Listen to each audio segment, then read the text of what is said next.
Welcome back to the gift that keeps on giving, and that is this best of 5 between C9 and CLG. Game number 2 showed up wild all the way through. It's just been such a fun series, man. So much action back and forth. We've had some cool picks. Both teams obviously very, very competitive with each other. 4-5 in the standings, similar aggressive play styles, and we're getting action. Exactly. That's the best part. When it was a bottom lane in game number 1, then a bunch in the top lane with a really big lead opened up. Repeat ganks are the name of the game. Since they're flashing forward relentlessly here, cooldowns going off extremely early, and just the more aggressive team early on has been able to snowball both games. So coming in game number 3, both sides know this is what's important. You have to be ready. You have to get your lead at the very beginning so that you can snowball. Both these teams are way better at playing from ahead.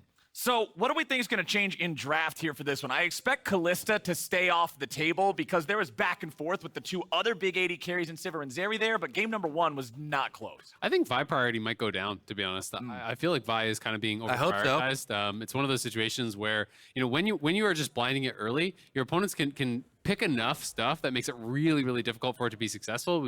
I feel like we've seen that in a couple of games so far this weekend. I mean, also just the theory of do you really need the guaranteed engage if the other team is for sure going to fight you anyway? Yeah. both these teams are like, yeah, I'll fight you. Yeah. Let's go.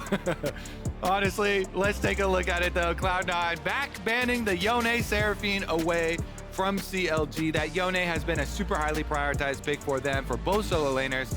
Meanwhile, they answer with Azir, the most prominent blind pick mid laner.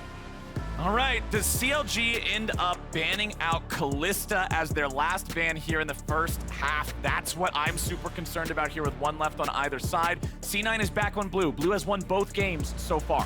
Yeah, and in game 1 on blue side, CLG actually banned Zillion on 3, if I recall correctly. So will be interesting to see if that actually does get banned out again.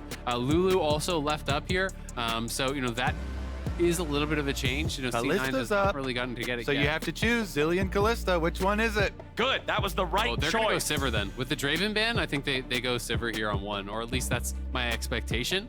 And then we have to see, is Lulu going to get taken away by CLG? That's kind of my expectation, is that it ends up being Sivir for C9, Lulu, Zeri, potentially on the other side. Lulu grabbed here and probably Zeri on 3. Yeah, I think the Zeri into Sivir looked pretty good for CLG. Really well. Luger had some team fights where he was not in a correct position, we could say, but I think that trade definitely felt nice for them. They don't need to grab the Zeri in 1-2, and so they prioritize jungle first to get that Trundle, which also has won both games, focusing more on the objective taking and just shredding somebody from the front line. Again, since both these teams are constantly fighting, brawling, and charging the front line in, that ultimate shred really helps a lot. Yep, they're going to go Zeri on 3, almost guaranteed, I think. Nautilus would be a little bit of a change up here. Some more hard engage, grabbed up, more point-and-click lockdown. So I like this more than I like the Vi for point-and-click lockdown, assuming it's Zeri, right? I'll be interested to see if it is going to be Vi anyway here. But they definitely don't have to do it. Kennen on 3 was what they did in game number 1, and then you can kind of ban to protect it. And you are assuming Zeri is for sure getting locked here. So everything going pretty much kind of according to expectation, but I just want to see what adaptations there are as far as top lane and jungle for CLG and then for C9. I actually did think that Kennen was a really, really smart pick and big advantage in the previous one, even though that was the game where there was so much bot fighting that it didn't end up mattering as much. I think it will shine more in this game if the other side of the map is not so lopsided, because the Kennen buffs feel quite nice for this champion. It just brings so much AoE to that team fight. When Nautilus can get a Nautilus ult, point and click onto the Zeri, to be able to hold her in place for the full Kennen ultimate to follow up on that is huge damage, especially because the AoE covers the front line as well. All right, so it's bottom laners, and then again, split on the 3rd champion picked in the first half of the draft. With top lane for C9 and jungle for CLG, we're going to see CLG hitting the jungle bans here. Vi is taken off the table, so it's got to be something different. I would like to see the Wukong banned out as the 2nd choice here as well. LeBlanc going to be banned away. This is like what happened in the first game. Remember, C9, they drafted the Kennen in the first half. Their opponents did not pick their top laner. laner, but C9 did not feel the need to protect that Kennen pick with any more types of bans. They instead focused on the mid lane. They focused on Palafox. Will they continue to do that here? Whoa. The Zillion instead of Wukong. I actually like this because I was kind of thinking, like, to me, when I'm playing into a blind Trundle jungle, Kindred is something I really like. Blaber has played it, and perhaps they're worried about that as a pairing. The Zillion plus Kindred was a really common pairing for Cloud9. So I think they may be seeing Zillion as like a double ban, right? You're taking away a mid lane pick, and you're denying the ability to potentially go for something like an Olaf or a Kindred with that Zillion support. I think they should have banned Wukong instead of Vi then. Wukong, really impactful team fight AoE Especially jungle. with Kennen and Nautilus, right? Yeah. Well, we've got the Ornn as the last ban of the draft for C9, so it won't be double mid. Let's be Sedge again. Yeah, that's what I would expect. Probably with the exhaust once more as well, right? Because the Ignite's not going to be nearly as valuable against something like a Kennen. Yeah, absolutely. I think this makes a lot of sense. They are saving last pick here for Palafox as well. Jensen could just go back to the Ori. You know, this would be basically the same thing that they did in game number 1. Yep. You know, the only mix-up is just what is it going to be here, and it's Nocturne for Blaber. Where's Fedius? Get Fedius on the phone. Transatlantic. I mean, this is a commentation. jungle. Where's he at? This is a jungle Nocturne, okay? Not gonna be the lane Nocturne, and it is another dive champion to dive in the back onto Zeri. And with that spell shield, you can try and stick on her pretty nicely. With that, plus Kennen, plus Nautilus, looks like a very strong dive. Nocturne's very good at delivering the Orianna shockwave ball as well. So this is a huge wombo combo dive. And one of the things that I actually like the most about Nocturne in this comp is when you pair with Kennen, it's almost impossible to track the Kennen flank because the lights turn off, you don't know where Kennen is coming from, and all of a sudden playing out these team fights become very difficult. It's something that's hard to appreciate when you're just spectating the game, but when you play against this combo in game, the lights turn off, Kennen's coming from somewhere, you don't even know where, you're just running away from the enemy, and you may be walking right into a 5-man Kennen ult. I mean, you think about the greatest Kennen plays and the biggest Kennen teamfight moments you've seen throughout the history of League of Legends esports, right? They all come from a surprise moment. Fog of War is normally what enables that, but why not just turn the whole map into Fog of War, wards or not? I really want to see how well this combo is played from a Cloud9 that stomped game number 1 and fought back ferociously in their game number 2 loss. I think it's a really good point because Vision made the difference in that game so heavily. Since there is already chaos and so much fighting, a Vision advantage either way, illuminating the map here for Cloud9 or turning it completely dark for CLG. All right, so I got a question for both of you, more towards Kobe though, because it is a jungle question. What Nocturne do you expect to see? Is it going to be more of a bruisery Nocturne, or is it ballistic missile torpedo 1-for-1 Nocturne? I think it is going to be Stride Breaker. Like that guarantees that you get your tether off, which it kind of does both things. Does have the extra slow, decent damage there with the attack speed stacking up too. But Stride Breaker is just so good with the champ. The lethality ballistic missile that you're talking about, that is for, you know, solo queue when you're looking for the early snowball 10 kills. That thing drops off the biggest of cliffs, especially in pro play. Oh, I love the battling chants. This is such a stark difference from yesterday. Yesterday, the FlyQuest Team Liquid were in harmony. They were like, okay, you go TL. Okay, you go FlyQuest. This one is like, no, we're getting in there. This one's putting the riot in riot games, baby. That's what I like to hear. Good job, audience. And as we're waiting for the action to start up here in game number 3, Dhokla's got some thoughts on the team he's tied up with. Let's check it out. I think C9 is playing really well, and they're definitely like a stronger opponent than their seed shows. So I think it'll be a really hard series, but I think if we're able to win that series, then it'll give us a lot of confidence going in, thinking we can just beat anyone. One thing I've got to say, man, I've been loving not only having the crowd back in the chants, but it's been a long time since CLG has been getting those kind of chants and that kind of support in the studio. You know, CLG has not won a big playoff series in a couple years now, right? So, you know, this would be massive for them if they can take down Cloud9. It really gives those CLG faithful something to cheer about. And I do want to point out, give a shout out in the camera shot that popped up there. Elias, one of the guys who works behind the scenes at the LCS here, has been a lifetime CLG fan. For all the faithful like Elias that are now finally being rewarded with this team being back online, how electric is that, man? Yeah, Elias is the GOAT, producer of the dive. He worked on players, you gotta check it out, but all in level 1. Zven and Berserker looking for it yet again. Back on the hustle from game number 1, just not with a Kalista this time, so it looks a little scarier. Love these two AD carries, always willing to go for the heavy trades. Exhaust there, used by Poome in answer, as Zven went with the Ignite down onto Luger. Slight advantage with the extra Ghost being popped. It is worth noting that Berserker went longsword 3-pot, so he has more sustain here than Luger does. So, you know, we'll see if that is actually going to really matter more after these aggressive trades here early on. Potions nerfed, remember, as well. Couple patches to go. Contractz So coming down. Oh boy, he's ready to go.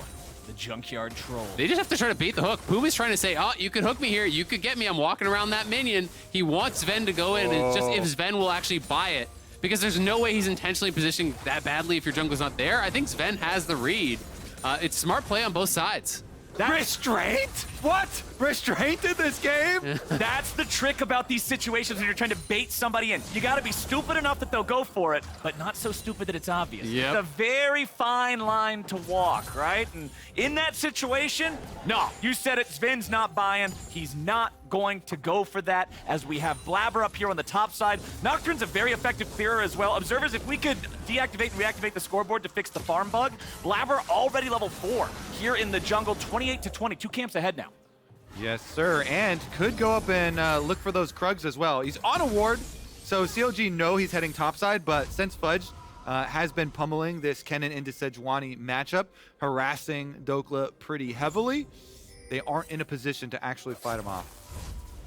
Right, Dhokla's still just chilling. Remember, keep your eyes on the exhaust of Dhokla as this game goes time. on. Hit him with the W. Yep, just wants to slap him there.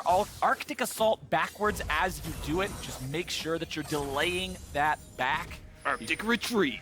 Yeah, that one doesn't sound quite as badass as the Arctic Assault, right? You don't get the alliteration, you don't get that forward momentum just in the title alone. But C9, they are looking to have another game. Here was Zven hitting hooks like that. Luger's got to flash away. The man's only got 200 HP. Poome going to be tanking up now as Berserker and Zven are winning trades off of Zven's hook. Yeah, Zven on point here, you know, nails that early hook, gets the aggressive trades, has restraint when he thinks that Poome is overplaying his hand, that he's playing a little bit too far up, jungler must be there, then nails another one. Luger's down, no sums, no exhaust on Poome. They're not gonna be able to pull off a dive or anything, but they're gonna get a great reset here, and we'll have tempo.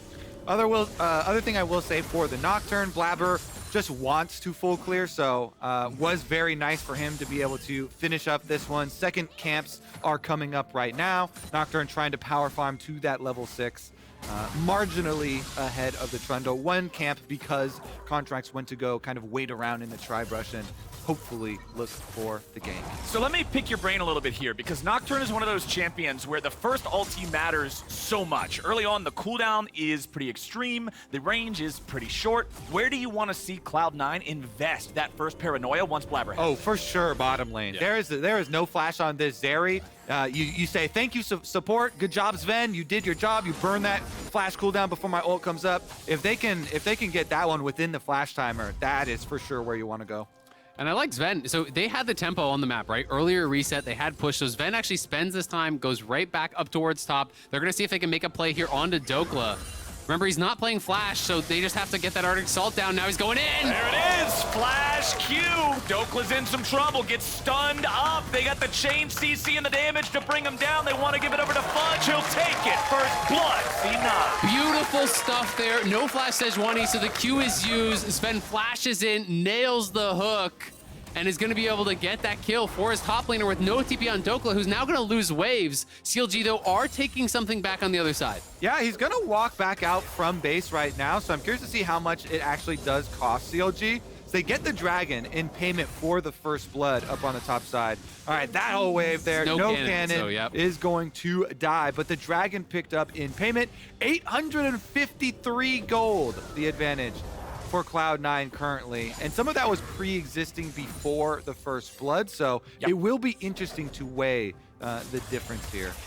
All right, bottom lane, Luger and Poome just want to get this wave pushed up, crashed in. Get a little bit of a farm lead, but that'll evaporate soon. The main reason I bring it up is because, especially after the buffs to Dragon, buffs that they actually apply to you, 50% increase on though, a first Dragon, Ocean Dragon is so nice for all of the lanes. It actually gives you sustain in a patch where sustain was heavily nerfed. We mentioned the potions were nerfed. A lot of sources of regeneration and sustain were nerfed.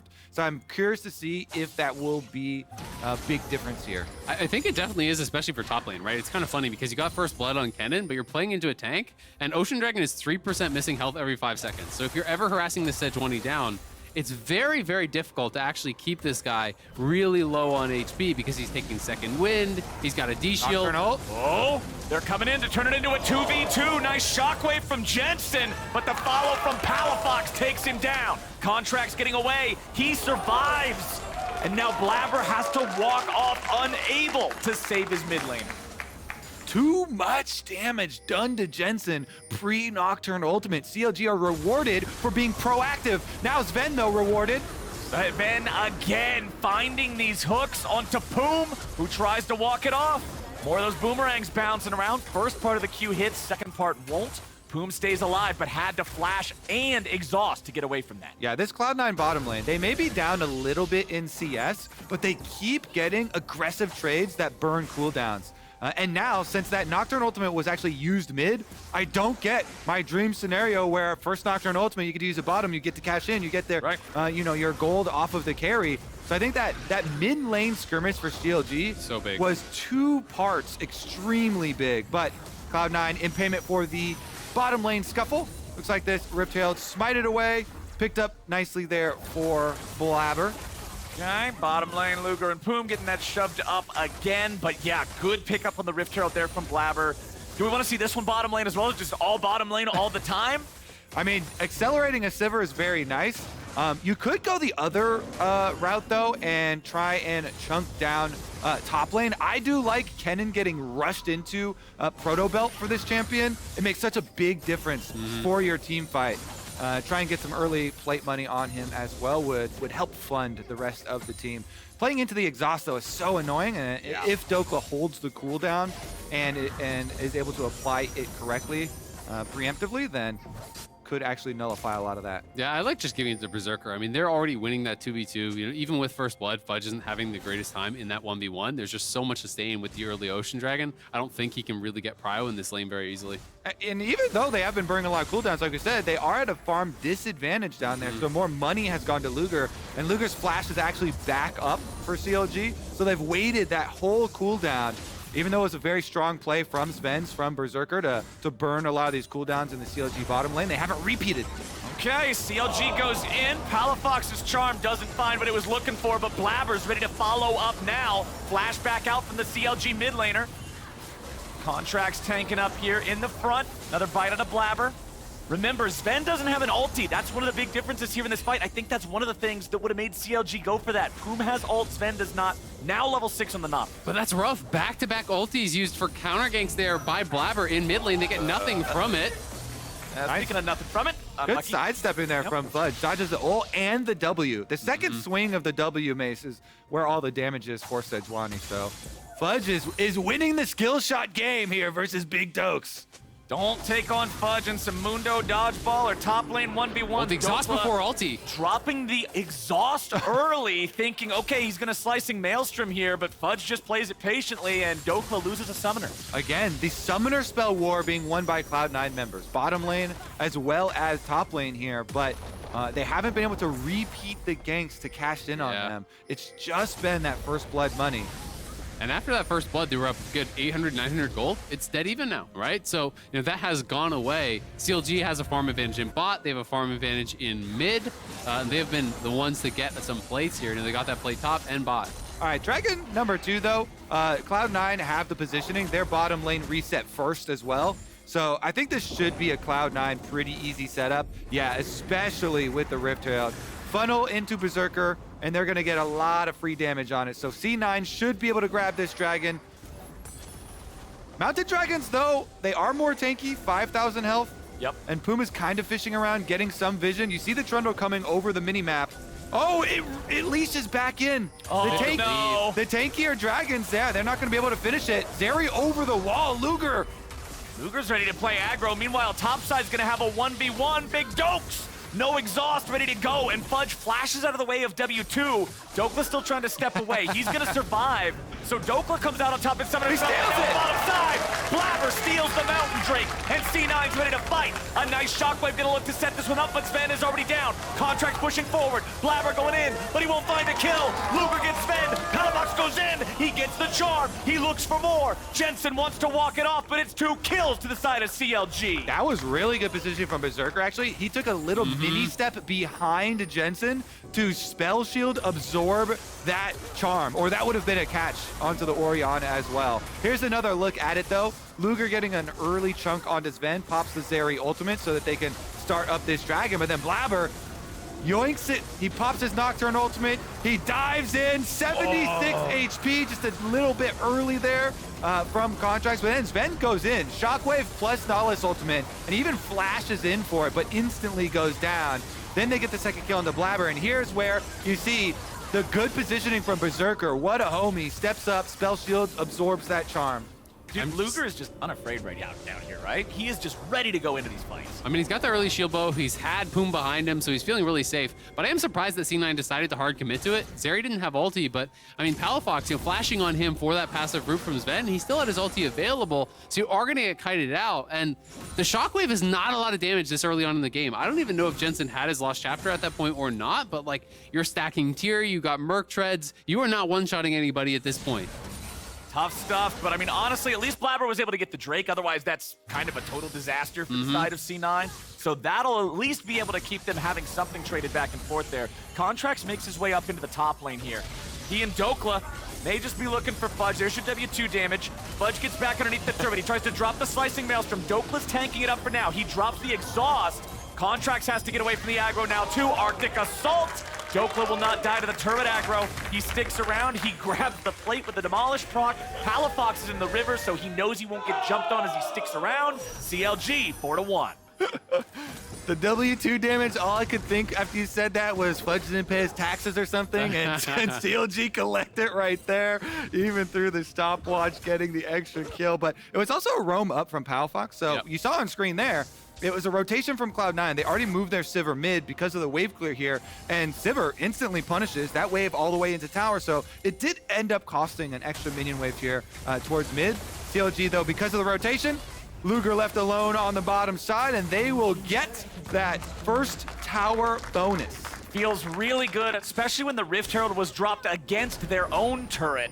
By the side of Cloud9, it's CLG claiming that first big objective, and CLG up to an over 1,000 gold lead. And you think back to the champion select, again, the prio on first pick Sivir, so I don't feel bad at all about the trade on the other side with Zeri, Lulu being up.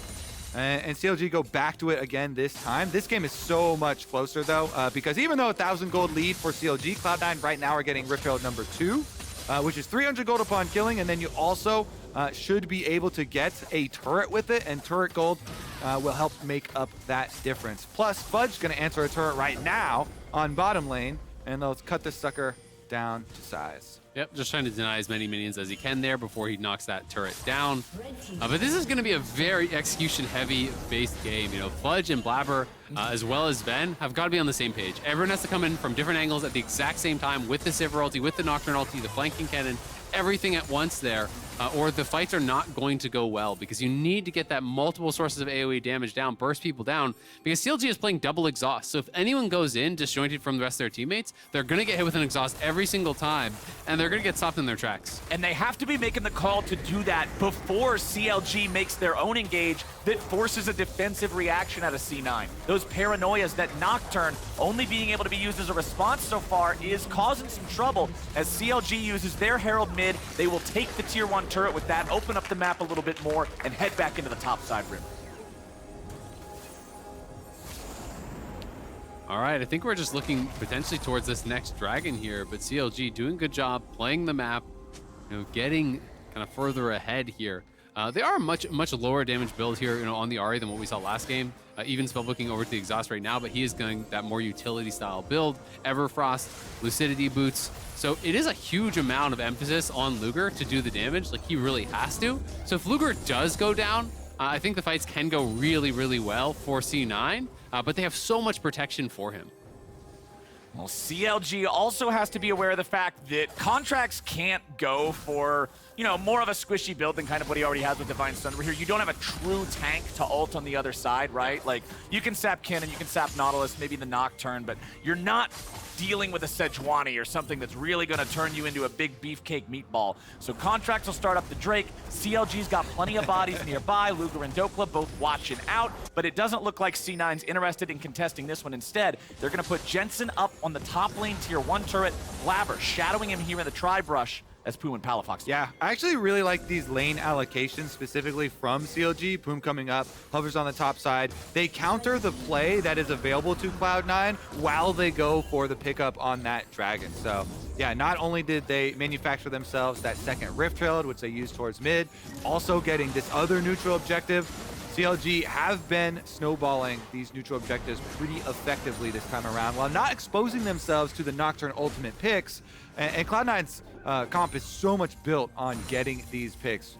And even though this game doesn't have the kill value that game number 2 did, I still really like how much this series revolves around who's getting the early game lead, who's pushing those advantages and creating even more off of them, really depending on that snowball, since that's what we wanted to see out of both of these squads, out of both of these teams, that now it's Cloud9 looking to make the move here in bottom lane. Nocturne and Kennen together, especially when they both drop the ultis, that's plenty of damage. Dhokla down. Okay, so speaking of those Nocturne picks that are supposed to happen in the side lanes, there you go. Good job, Blaber. They get the pick onto Dhokla. It's answered on the top side, of course, by the tower, though. Exactly, and I mean, that cost him the flash as well on Kennen, so a pretty expensive kill there to actually get. And Palafox getting solo gold on the tower on top side. I think you're happy about this for CLG. They have been able to answer, you know, despite the pressure that's been put on Dhokla a couple times here. Oh, you could look for a chase down here. Just E over the wall. Fudge is gonna have to TP. Yep, the teleport should be able to get away. Yes, just barely. That was so close. If you die there, that is brutal. Yeah, I mean, calculated. If the Zeri R was used a split second earlier, he gets him for sure. That was close. I thought he had him. Well, Fudge at least gets to live to see another day. Saw the Grim Reaper in his rearview mirror, but at least he's still alive for now. The big question, though, like you're talking about, what is the cost of using the flash to kill Dhokla in the bottom lane? What is the cost of this teleport no longer being available? It's up to CLG to determine that cost and see if they can punish this window on the Cloud9 top laner's vulnerability. When we're talking about exhausts, Poome still has his, even though Dhoklas is down, so they still have an answer for slicing Maelstrom if Fudge makes his way into the fight. And the thing for Cloud9 is that their comp really only does one thing, and that is dive. Yep. You either pick people up on the side lanes while there are no neutral objectives, or you set up for the objective and you dive in on that Zeri, and if you kill the Zeri, you win. If you don't, you lose. Yep. It's a very binary composition here for C9, and the flash is one of those components that heavily influences if they can actually kill the Zeri. Yep, you can see on my waypings in the blue color coming out. C9 knows that something very well could be going on here. Looking fishy now. You see an Ahri going over there. C9's ready to respond to this. Contractz only has half HP. CLG's bringing in the teleport. Charm onto Zven. He's got to be careful. Flashes over the pillar to stay alive. Fudge in the flank. Nocturne ulti's ready to come in. Baron damage. Fudge wants to join up with this, but remember, he doesn't really have a good way into the fight. Dhokla's on the front line. The tank is tanking. That's all right for CLG as Cloud9 keeps on pushing forward, trying to get something. CLG have very limited resources now. Health bars and mana bars, both pretty hurt. They gotta walk this one off. Yeah, it is a pretty even trade overall. You know, it is the flash down there for Zven, but you got the TP off Dhokla, you got the ghost off Luger, so not too bad. Everything said, but it's very difficult for Fudge to get in. And you can see CLG, really good comms to all be kiting out the same way, just keeping distance between them and the Kennen, because Kennen had no flash. There's no way for him to really catch up and bridge that gap. And again, this reoccurring theme of who's winning the vision game has won these games in this series. And CLG, the Observers did a good job toggling the fog of war there. There were 0 Cloud9 wards for any extra vision or any extra flanks that they're trying to pull off. So then it's just Blaber, a Nocturnal, it's just ulting straight up the middle into you. That's not really going to catch anybody, and they're able to pull off. So one thing I want to talk about a little bit, specifically because we brought it up last game with the Ahri and Vi combination and the full damage Ahri build with Shadow Flame, Sorcerer's Shoes, and Ludens.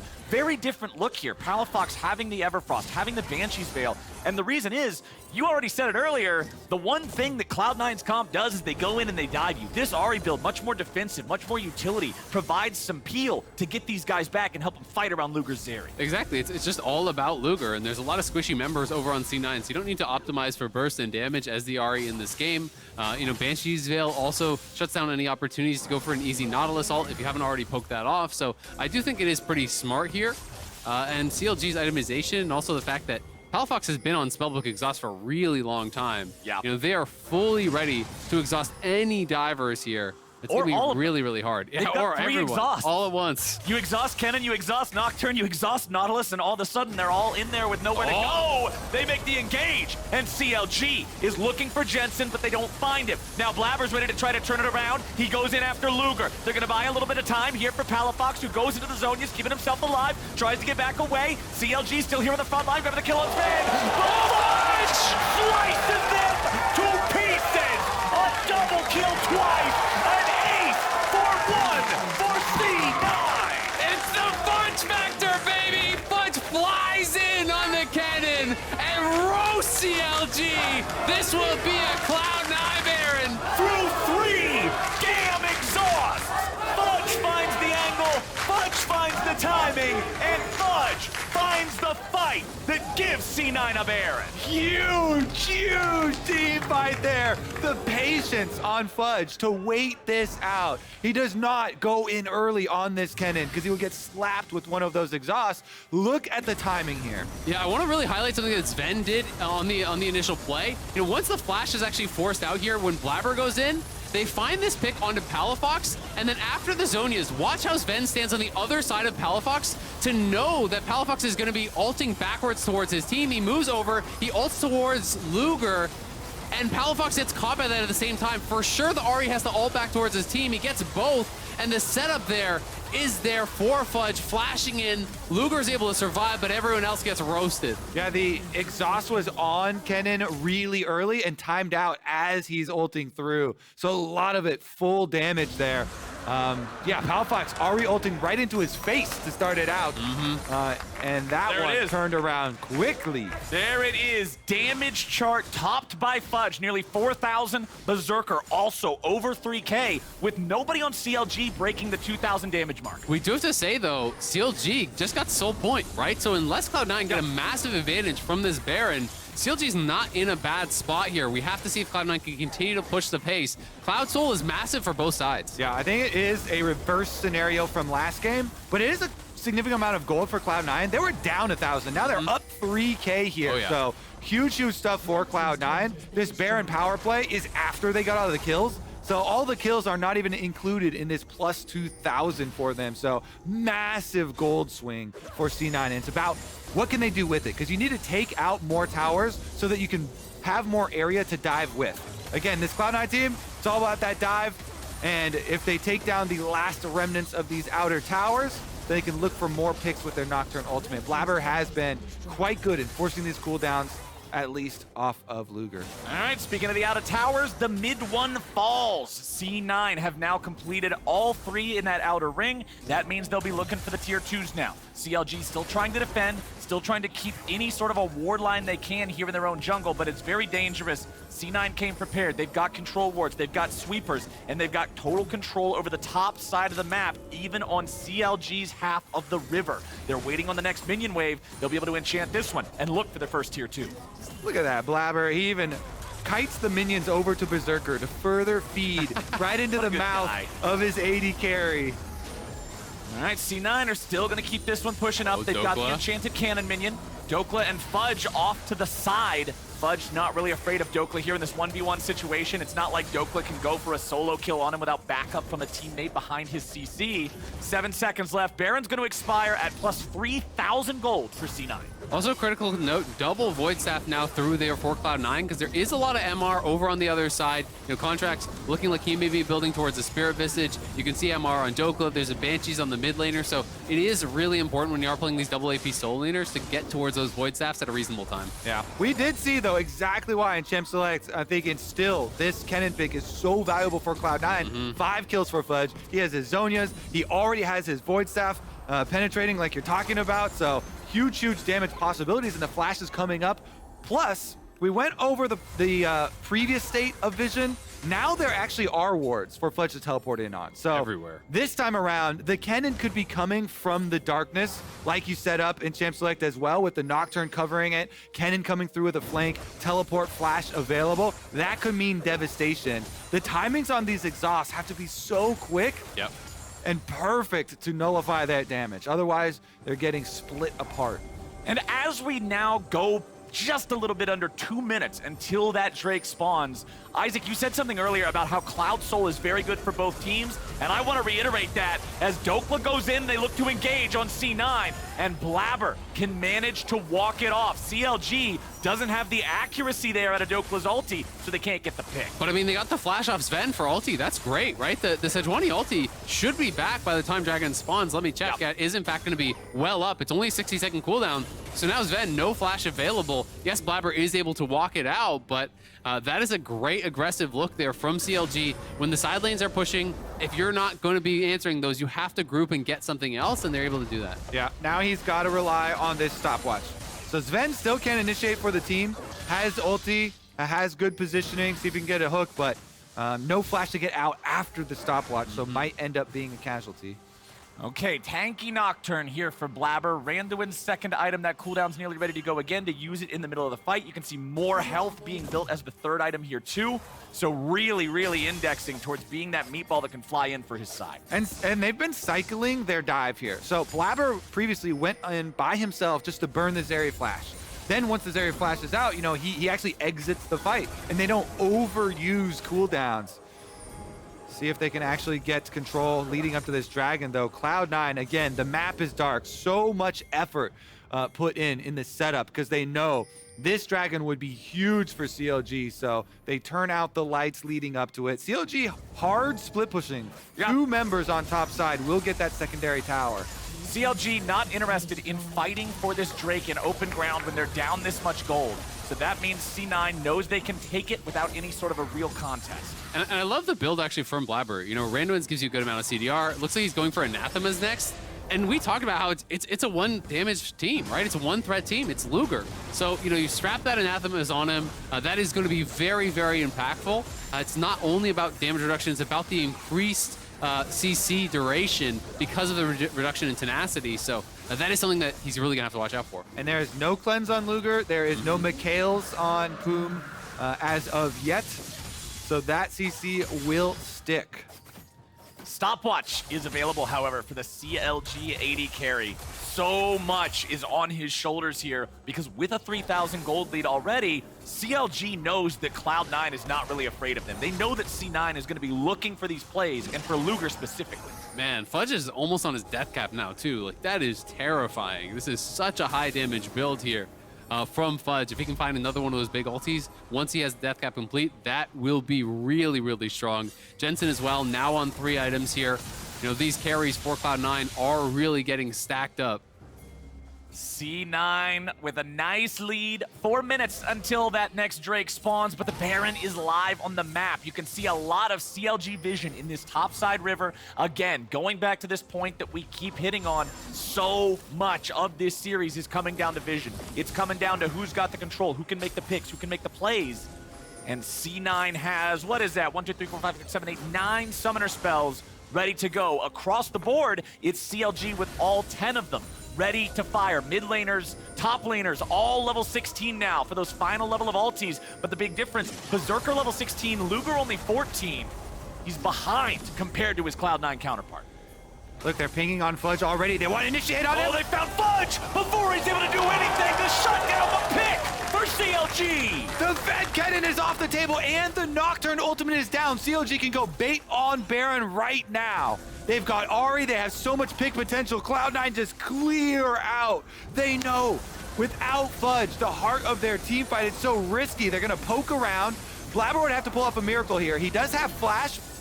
Smite cooldown coming back up. He's got another charge. Well, Poome flashes in. in. After Jensen, Palafox over the the wall, gets the charm with this flash, and Luger takes the kill. CLG have now lost their mid laner. Fudge is down for another 20 seconds. CLG is back onto the Baron. Berserker is the only damage threat left on Cloud9 now. Luger's still at half HP. The charm CLG is used. still He can working go with in the now. Baron. Fudge has teleport. Teleport and flash whenever he respawns. CLG, how do they want to play it? Zven's walking away It's up now. to Berserker. They've got the Baron down to 2,000. Blaber's low. Here but comes he ain't out Fudge. yet. The Baron's down to 1,000. It's stolen by Blaber. And Cloud9 just turned it all in its head. Blaber steals the Baron and Fudge teleports in to steal away CLG's hopes of this game. What a play there. The Baron turned right back around against them. This could be it. They're actually pushing down mid here. They have the Baron buff. 30 seconds on the carries here of CLG. Do they want to try to posture forward and look for the end? They've got so much damage ready to go, and only a Trundle stopping them. It's still 10 seconds on Poome, 15 on Luger. C9 sees the opening, and they go for the Nexus turrets. First one drops as Contractz tries to step in and buy any amount of time that he can. They're getting Red low. dies. Contractz is out. However, Poome is back. Luger's going to be around here in a second. Poome wants another moment, but he can't have it. C9 take game 3. Cloud9 flipped the game on its head out of nowhere. CLG found those picks, went to Baron, looked like they had it all under control, but they'd used all their resources to get those initial kills. Berserker was not really threatened, and as Blaber goes in, steals the Baron, they bought enough time for Fudge to respawn. He flashes over the wall on the flanking ward there and roasts him. What a crazy ending. My goodness. Oh my goodness. They had such big picks. They take down the Kennen. They take down the... Oh my goodness. Look at it once again. Baron getting so low the whole time. Blaber though, unperturbed. He's got flash. He goes into the pit. He's threatening Dhokla's life. Goes up to the Baron. 1,000 HP on it. 982. And he combos it with the auto plus the smite. Didn't even see the 900 health there. Nice combo from him. And you knew you were on a timer because as soon as Fudge gets up, guess what? That Kennen is coming back. He's just as fed as he was when he died. And they win the entire game off this Baron. Absolutely. And I mean, at the end of the day, they spent so many resources. Like the flash over the wall from Poome seemed brilliant to actually take down Jensen. He goes in, but Palafox has the flash in to do that as well. Yes. He already used up his ulti. So even though that charm actually landed on Berserker there, they didn't have any damage to finish him off, right? Zeri is hitting the Baron, trying to get it low enough for them to finish that. The columns are split, and it all goes awry. Another close game with an explosive ending, and now we're heading on over to the State Farm Analyst Desk. Thank you so much, Captain Flowers. My goodness, Cloud9 stealing the Baron and the win straight from underneath CLG's nose there in this one to push the series to 2-1. I think that one's going to sting for CLG in particular, having had it slip through their clutches in that way. But we'll start, as we always do, in Best of Fives here in Champion Select, because we had asked some questions about pivots around certain matchups. And Raz? No vibe. That was a pivot. No vibe, baby. No vibe. We can't play vibe. Take it away. I love it. I think it was an intelligent pivot, to say the least, but we saw a number of other changes come through as well. Still have that Sivir versus Zeri matchup, but the top laner is getting a little bit of a flip-flop as well. Yeah, I really like the Kennen pick. It was one of the changes that we saw in the patch, and we've been seeing it a little bit globally. And so being able to see it here, and of course it was, if I see here, yeah, a blind pick, still a great response into Lulu and Trundle, just so you know that it's going to be really difficult for the enemy AD carry, whoever it's going to be, in this case it was Zeri, to really find a fight in this one. So I thought it was a great pick here. And I think you can see that how important team fighting is going to be in these games. Now that the two snowball-y bot laners are being banned out by both teams in the Draven and Kalista, it feels like both teams are like, all right, we need frontline, we need engage, we need a lot of options that will help us actually win in the mid to late game, because that's what the last two games have come down to. Yeah, and quickly, I've mentioned the Kennen. I forgot about the most important part, which is Nocturne ulti with Kennen ulti involved, right? There's a lot that you can't really see in that Calamity, so just overall is a great comp. It's a really good point. We always have the pleasure of watching with, omniscient vision. So we don't experience the same kind of terror that CLG experiences when the lights turn off and you know that there's a Kennen somewhere looking for that opportunity. Yeah, I mean, I'm just really glad we did get to see the Kennen coming in because, like we said, it's already been played globally. This is some mid attention. Yeah, the 2v2 with Palafox coming out on top. This is actually so much less of a bloody game, and it was really interesting how it came down to a lot of objective setups, as we're going to see from Drake's, but we're also later going to see at the crucial Baron. This fight made no sense to me for the Cloud9 side of things. I can't got a drag too much. walk out. The only thing I can say is sick body block by Berserker. That was Yeah. a great mechanical play. To Emily's point, I did feel like the game slowed down. There were still a lot of attempts that went mid, but they weren't like the explosive 3 people dead. It was like we might get 1 and then back off, or like the counter game comes in and we respect it instead of seeing if we can outplay it. And so I think as the series has gone on, you can see both teams getting a little bit more thoughtful of the plays that they're going for until the end, but I don't want to get ahead of ourselves. A big blow up. And yeah, I think to the point that you were making, Dash, about the last fight, Zven on engagers, right? He always sees an angle, he's gonna go for it.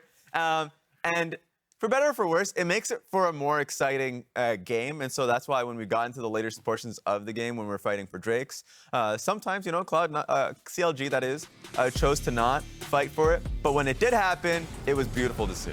Yeah, and here, I believe this is the Kennen fight. Yeah, lights off to Raz's point. Let's go, yep. Nocturne turn the lights out, and then everyone's starting to wonder.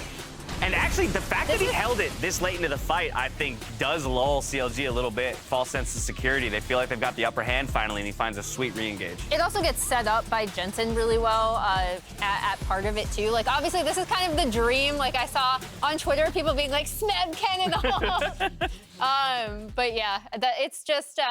I've seen a lot of it in LPL. It's been cool to see Fudge go to that pick a few times now. And I like that we're seeing a lot more different picks for top lane.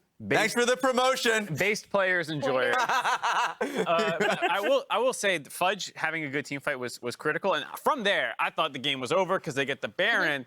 And, you know, my mistake for thinking that any play that is not the Nexus exploding is the end of the game. How dare you, Mark? How dare you? Because, yes, it would take another visit to the Baron to decide this one. But unfortunately for CLG, it's them who are the ones who are dancing around it, trying to figure out what their answer is here. And Cloud9 just kind of testing, poking and prodding at him, Raz. Yeah, the initial call was smart because Nocturne ulti was used, and so it was going to be really difficult for Cloud9 to fight into this. This part of it, I did not like because they were basically saying, yes, we want a 50-50, we will take the fight, but your jungler's incredibly low in HP. Also, you know, they are just allowing them to walk slowly up and take the fight because Baron is just ripping you to a shreds. So I actually would have liked for them to say, hey, Baron itself is the bait. We want to choose the fight. We already peeled off one time, and we're going to do it again. They just, this time around, chose against it, which you can see at the very tail end of it, the shoot right up after that fight in gold for Cloud9. Absolutely, because this was off the back of a few picks already, right? Yeah. And so once they realized they were getting low, I think it would have been nice to see them turn. Even before that, I know you, Raz, were calling back here like, oh, turn mid, because they could have just charged down mid for the tier 2 as well before the initial Baron turn. Yeah, but I forgot about the Nocturne ulti, so I actually like for them to go for Baron here. Okay. And I think in hindsight, people will say, oh, but if they got the 50-50. No, they got the 50-50, and then they die because they're just that low. You still lose the fight there. So they really needed to turn in that instance. And I think this is where the experience conversation, to bring that back up, goes a little bit towards C9's favor, where CLG, they get that pick off, they want a lot more, and honestly, they should try and find that right play. But then when the pressure's on, you're starting to get low, there's Sivir boomerangs, do we turn off, do we go to the pit, do we finish? Like, that was a situation where the answer slipped away from them, and that game goes to C9. And this has been a very close series so far. And if you let one go, that can just be the end of it. Yeah, that's the fear, right? Yeah. Is that this will be the game, you know, that if the series does end in Cloud9's favor, CLG will be thinking back to this one as the one that got away from them. That all said, match point is where we're at, Raz. It's CLG with side selection. They're going back to blue, the only side that has won a game today. What do we expect to be the response from them? Because there's been quite some development now from Champion Select to Champion Select, and it seems like, you know, now that we've seen a little bit of a shakeup in the jungle matchup, the top laners continue to show new and unique picks up there. Yeah. The bot lanes seem to be the most stable to some degree, just revolving around the AD carries. Do you have any idea where the draft's going to go? Does anybody have any idea where the draft's going to go? I still think we're probably going to get the Zeri Sivir trade. Yeah, probably. Yeah. Because they both seem to be like, okay, we don't want the super snowbally picks like the Draven, like the Kalista that we already pointed out. And they seem to be more than willing to just trade these picks back and forth. I think both teams seem pretty comfortable with that. So then it's going to be, okay, I'm looking at mid. Jungle has been really interesting. Where's my Wukong? Jungle's the big one for me. The Trundle is good, but I wouldn't mind seeing Contractz with a little bit more playmaking available to him because there were a number of times they went mid. They tried to use Palafox's playmaking champion, Silas, Ahri, whatever else he's going to pick, Akali, whatnot. And without Contractz having a little bit more playmaking, they struggle to actually turn those ganks into kills. These games are getting pretty slow too, or at least it's getting slower than it was in the first game. So I'm expecting, I would like, if it's available, Zeri to be locked in, Trundle, you know, these type of picks that we kind of allot Team Liquids of the universe to really kind of like nail down. I think they do really well. So you think with the established pattern of slower games that CLG should play into it, not do the opposite and try and accelerate back towards 3-minute first bloods? Let's go. I think Azir is going to be permabanned. But to that point, I would like to see a Poppy or a Wukong for Contractz. All right, we got a lot of things we want to see, but I think more than anything, we want to see a game number 5. Cloud9 have brought us to match point. We'll see if CLG can keep the faith in game 4 right after this. Blaber steals the Mountain Drake, and C9's ready to fight. A nice shockwave gonna look to set this one up, but Zven is already down. Contractz pushing forward. Blaber going in, but he won't find a kill. Tries to get back away. CLG still here on the front line, grabbing the kill on Zven. Fudge slices them to pieces. A double kill twice. An ace. Just press R. Good job. Here comes Fudge. The Baron's down to a bottom down. It's stolen by Blaber. And Cloud9 just turned it all in its head.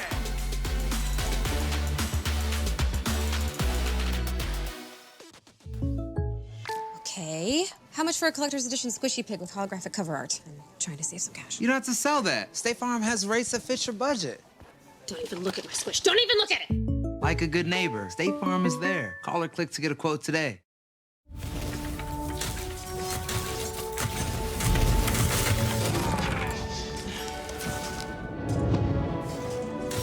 Oh, no! That was not even fair.